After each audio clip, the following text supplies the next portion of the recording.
ఏమి లేవని చెప్పేసి మాట్లాడుతూ ఉన్నారు. సో ఏంటి మరి ఈ రోజు చాలా మినమళ్ళు ఆర్తనాదాలు పెడతా ఉన్నాయి, అన్ని చూస్తా ఉన్నాం మన విజువల్స్ లో. ఏమనిపిస్తుంది సార్?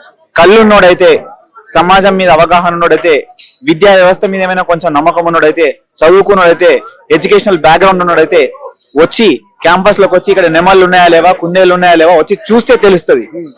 గుంట నక్కలు వాళ్ళు, మేము కాదు గుంట నక్కలు. వాళ్ళు పెయిడ్ ఆర్టిస్టులు, వాళ్ళు పెయిడ్ పొలిటీషియన్స్.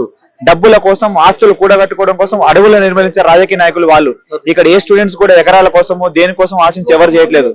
మేము యూనివర్సిటీలో చదువుకుంటున్నాం కాబట్టి, మదర్ ల్యాండ్ మీద కన్సర్న్ ఉంది కాబట్టి, బయోడైవర్సిటీ ప్రొటెక్ట్ చేయాలి కాబట్టి మేము ఇక్కడ ప్రొటెక్ట్ చేస్తున్నాం. మేము ఎవరు పెయిడ్ ఆర్టిస్టులు కాదు, మాకెవరు పే చేయట్లేదు.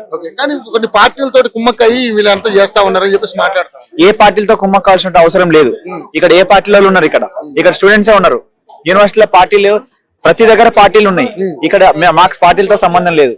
మేము యూనివర్సిటీ ల్యాండ్ ని, ఈ ఎనిమల్స్ ని ప్రొటెక్ట్ చేయడం కోసమే ఫైట్ చేస్తున్నాం తప్ప మేము ఏ పార్టీలతో కుమ్మక్కయ్యి ఎవరికో అమ్ముడిపోయి మేము ఈ ప్రొటెస్ట్ చేయట్లేదు. సో మరి ఫైనల్ గా మరి ప్రభుత్వం ఆల్రెడీ అక్కడ డిస్ట్రాయ్ కార్యక్రమం చేస్తా ఉంది, ప్రశ్నించేందుకు మిమ్మల్ని అరెస్ట్ చేస్తా ఉంది, లాఠీ చార్జ్ చేస్తా ఉంది. సో ఏంటి ఫైనల్ గా ఏం చేద్దాం? ఫైనల్ గా ఏం లేదు.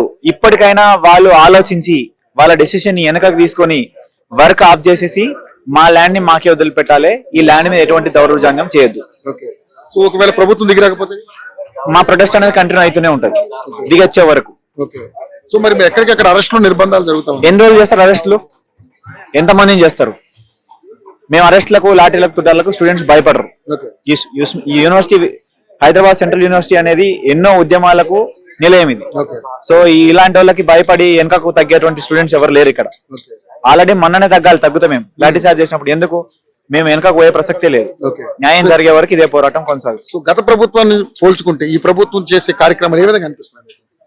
ఆయన ఏమో దొంగ, ఈయన గజ దొంగ, అంతే తేడా, ఇంకేం లేదు. సో మొత్తానికైతే మీ మోటివ్ అయితే ఉద్యమం కొనసాగించడం అంతే. తప్పకుండా మాకు న్యాయం జరిగే వర్క్ స్టార్ట్ అయిపోయింది.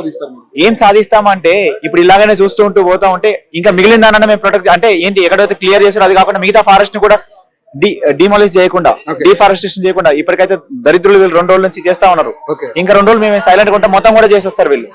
సో మేము కొనసాగనీయం. ఈ రోజు అందుకే మేము ప్రొఫెసర్ లో కలిసి ఈస్ట్ క్యాంపస్ కి వెళ్తా ఉంటే అనవసరంగా మా స్టూడెంట్స్ మీద లాఠీ చార్జ్ చేస్తా ఉన్నాం.